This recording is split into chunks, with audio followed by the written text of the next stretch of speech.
Hello everyone and welcome back to our channel college of agriculture GBPU 80 Pantnagar. दोस्तों, क्या आपने कभी सोचा है बिना मिट्टी के भी पानी पे पौधे उगाए जा सकते हैं? जी हाँ दोस्तों, कुछ ऐसा ही काम किया है BSc एग्रीकल्चर सेकेंड ईयर के छात्रों ने। वो लोग हाइड्रोपोनिक्स पे काम कर रहे हैं। हाइड्रोपोनिक्स क्या है ये जानने के लिए तो आपको वीडियो में बने रहना पड़ेगा। तो आइए दोस्तों देखते हैं ये हाइड्रोपोनिक्स क्या है, बच्चे किस पे काम कर रहे हैं और वो बच्चे कितने एक्साइटेड हैं इस काम को लेकर के, और उनके प्रोफेसर्स जिनके अंडर वो काम कर रहे हैं वो इसके बारे में क्या राय रखते हैं।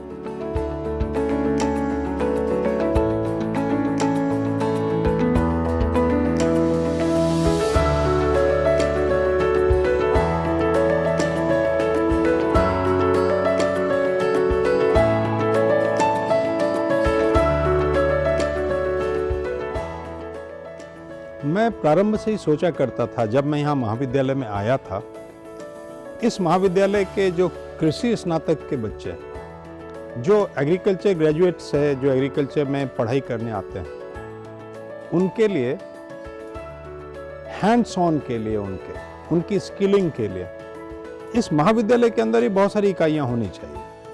और इस महाविद्यालय का इकोसिस्टम ऐसा होना चाहिए कि बच्चा गुजरता हुआ वहां से जाए तो उसको स्वयं प्रेरणा हो, उसे इंस्पिरेशन फील करे वो कि I can do something worthwhile in field of agriculture. खेती के क्षेत्र में, कृषि के क्षेत्र में, हाईटेक एग्रीकल्चर के क्षेत्र में कुछ नया कर सकता हूँ, अच्छा कर सकता हूँ। उसके लिए एक इकाई की आवश्यकता थी और वहां से इसकी शुरुआत हुई, इस हाइड्रोपोनिक यूनिट की, जहां हमने हाइड्रोपोनिक, एरोपोनिक, प्लांट प्रोपेगेशन जैसी चीजों को इस महाविद्यालय के परिसर में छोटी छोटी जगह तलाश कर खड़ा किया। मुझे बड़ी खुशी है इस बात की कि यह सपना पूरा हुआ। इसमें सेकेंड ईयर BSc AG के बच्चे यहाँ इन्होंने काम किया और ये पूरी लस ग्रीन क्रॉप जो आप देख रहे हैं ये उन बच्चों ने पैदा किए। यहाँ एक भी श्रमिक लेबर्स नहीं लगे हैं, उन बच्चों ने मिल के राइट फ्रॉम वन सीड, उस एक छोटे से बीज से लेकर कोकोपीट और उसको हैंडल करने के टेक्नोलॉजी से लेकर और इस क्रॉप को ग्रो करने तक सब सेकेंड ईयर BSc AG के बच्चों ने किया।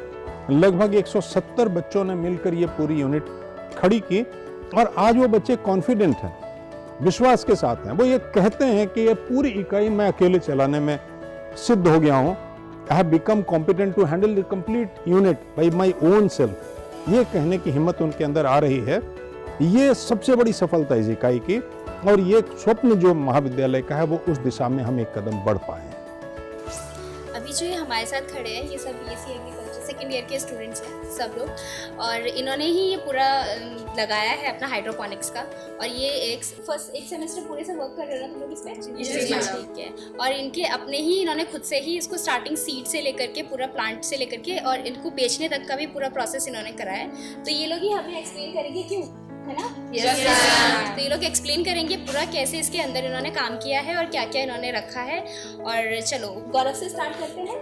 मैम बेसिकली ये टेम्परेचर और मिस्ट को रेगुलेट करने के लिए है। सपोज हमारे पॉली हाउस के अंदर का टेम्परेचर अगर 28 से अबव ज़्यादा, हमने इसमें सेटिंग जो कर रखी है वो 28 डिग्री सेंटीग्रेड की कर रखी है। अगर टेम्परेचर पॉली हाउस का 28 से अबव राइज करता है तो इसका जो फैन है वो ऑटोमेटिकली ऑन हो जाएगा, और जो एग्जॉस्ट फैन यहाँ पे हमें दिख रहा है वो ऑन होके अंदर का पूरा टेम्परेचर रेगुलेट हो जाएगा। अच्छा। और जो इसमें दूसरा फंक्शनिंग है वो मिस्ट जो है हमारी ह्यूमिडिटी रेगुलेट करने के लिए। जैसी ह्यूमिडिटी कम हो रही है हमारे पॉली हाउस के अंदर तो ये क्या करेगा, जो मिस्ट स्प्रेयर्स हमें ऊपर दिख रहे हैं वो ऑटोमेटिकली ऑन हो जाएंगे और ह्यूमिडिटी मेंटेन हो जाएगी। तो अभी हमारे साथ मोनालिसा खड़ी है, इतना प्यारा नाम है इसका, मोनालिसा। तो मोनालिसा हमें बताएगी कि ये एक्चुअली में हाइड्रोपोनिक्स क्या है और यहाँ पे क्या क्या ये लोग करते हैं और किस तरीके से यहाँ पे प्लांट्स वगैरह लगाए गए हैं और कितने हैं, क्या है, आप हमें बताएंगे। जी, तो मैम ये हाइड्रोपोनिक्स यूनिट में बेसिकली हम सॉइललेस कल्टीवेशन कर रहे हैं, मतलब सॉइल का हम बिल्कुल भी इस्तेमाल नहीं कर रहे हैं प्लांट्स ग्रो करने के लिए। उसकी जगह हम एक इनर्ट मीडियम यूज़ कर रहे हैं जो कि कोकोपीट है। उसके सॉइल का यूज़ ना करके भी हम इनकी जो रूट्स की ग्रोथ है बहुत अच्छी हो रही है। और बेसिकली हाइड्रोपोनिक्स में हम लोग पानी का इस्तेमाल कर रहे हैं इन प्लांट्स को ग्रो करने के लिए, वहीं एरोपोनिक्स में हम लोग मिस्ट का इस्तेमाल कर रहे हैं। और हम बेसिकली अभी 6 वैरायटी पे काम कर रहे हैं, जो कि आइसबर्ग, केल, ये स्विस चार्ड है, ये पोकचॉय है और ये हमारी ओखली और वो रोमन है। और अभी हमारे पास ऐसे ही एक स्टैंड है जिसमें ये एक रो में हम बेसिकली 40 प्लांट ग्रो कर रहे हैं। वहीं ऐसे हमारे पास 5 स्टैंड है जिनकी टोटल कैपेसिटी 1600 प्लांट की है। और एरोपोनिक्स में हमारे पास ऐसे ही 2 चैम्बर्स हैं जिनकी टोटल कैपेसिटी 400 गैलन्स है।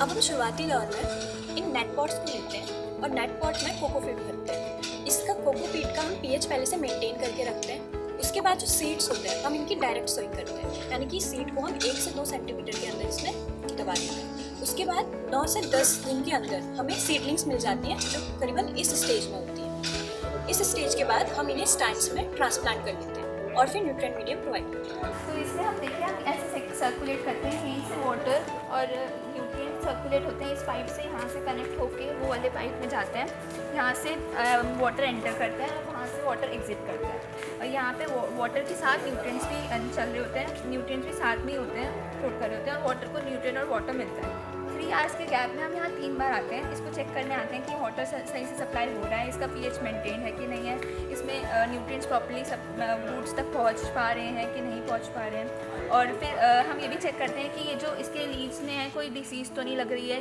इसमें जो इसके पत्ते हैं वो रॉट तो नहीं हो रहे, रूट्स रॉट तो नहीं हो रही या एल्गाई तो नहीं लग रही है। ये हम सब कुछ चेक करते हैं और यहाँ से वाटर एंटर करता है और वहीं से वो वाले एंड से वाटर एग्जिट हो जाता है।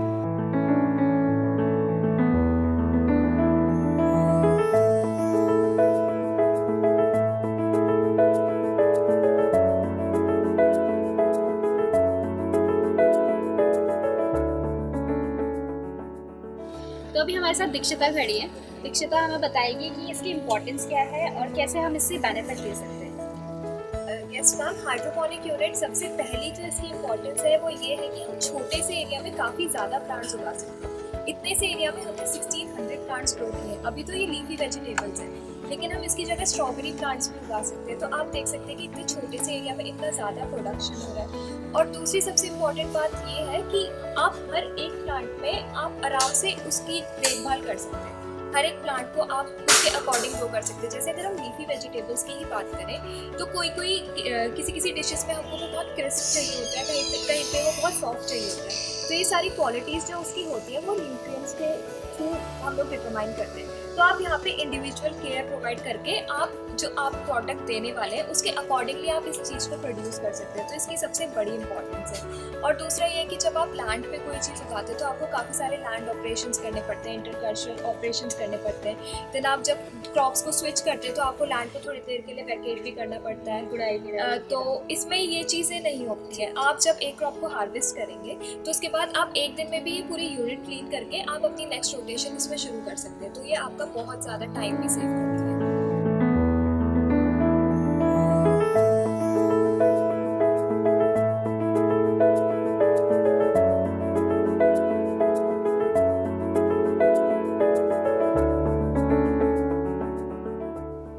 जिस तरह अन्य क्षेत्रों में हम लोग देख रहे हैं कि प्रतिदिन टेक्नोलॉजी का विकास हो रहा है, चाहे वो इलेक्ट्रॉनिक का क्षेत्र हो, जैसे मोबाइल का क्षेत्र हो या टीवी के क्षेत्र में, उसी तरह एग्रीकल्चर के क्षेत्र में भी नित नई टेक्नोलॉजी आ रही हैं।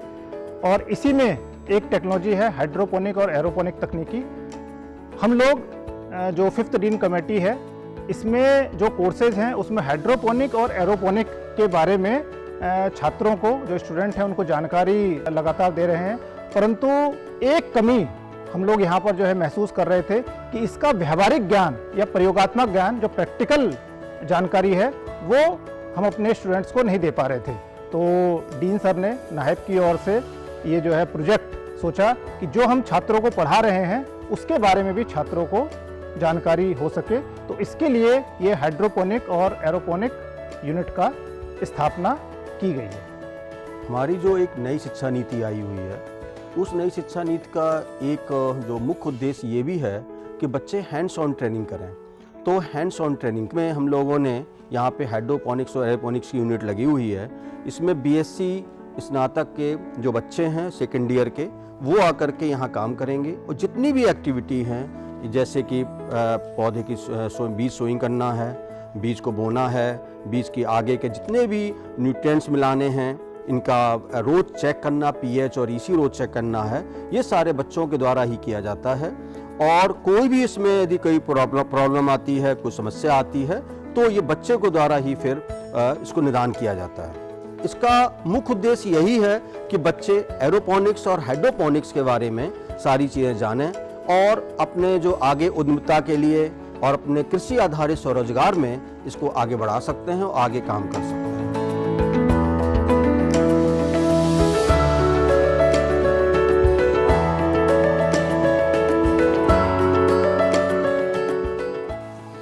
हाइड्रोपोनिक्स के 3 बड़े फायदे, इसीलिए ये आने वाले समय की टेक्नोलॉजी है। सबसे पहला तो पर यूनिट एरिया, इस छोटे से क्षेत्रफल में वर्टिकली बढ़ रहे हैं। अभी हम जैसे देख रहे हैं 4 रोज हो चुकी है, इसको और ऊंचाई तक ले जाया जा सकता है। घटती हुई जमीन के हिसाब से पर यूनिट एरिया प्रोडक्शन बढ़ाने के लिए ये सबसे अच्छी टेक्नोलॉजी है। दूसरा, जितना भी पानी हम इसको दे रहे हैं इरिगेशन वाटर, वो पाइप्स के सहारे दे रहे हैं। ये लौट कर ये पानी फिर से ड्रम में जाता है। एक एक बूंद पानी का इस्तेमाल, यानी जो ट्रेडिशनल इरिगेशन सिस्टम है उसके मुकाबले 100 टाइम्स ये ज़्यादा प्रभावी है वाटर यूज इफिशिएंसी के हिसाब से, पानी के उपयोग के हिसाब से। तीसरा, जड़ों तक न्यूट्रिशन, जड़ों तक पौधों के पोषण पहुंचाना, ये संभव हो पाता है। और चौथा कि इस पूरी तकनीक में, चूंकि ये सारा पॉलीहाउस के अंदर में है, इन पौधों के ऊपर एक बूंद भी इंसेक्टिसाइड, पेस्टिसाइड का उपयोग नहीं हुआ है। यानी ये पूरी क्रॉप एकदम साफ है, क्लीन क्रॉप है और इंसेक्टिसाइड, पेस्टिसाइड से पूरी तरह फ्री है। इसीलिए ये आने वाले समय की खेती। खोल दो पंख मेरे, कहते हैं परिंदे, अभी और उड़ना बाकी है। जमीन नहीं है मंजिल मेरी, अभी पूरा आसमान बाकी है। दोस्तों, अभी तक तो आप जान ही गए होंगे कि हाइड्रोपोनिक्स से हमें कितने फायदे हैं। हाइड्रोपोनिक्स से संबंधित आपको कोई भी समस्या हो तो कमेंट सेक्शन में हमसे ज़रूर पूछें। इसी के साथ मैं अश्वता चौहान आप सभी से विदा लेती हूँ। धन्यवाद।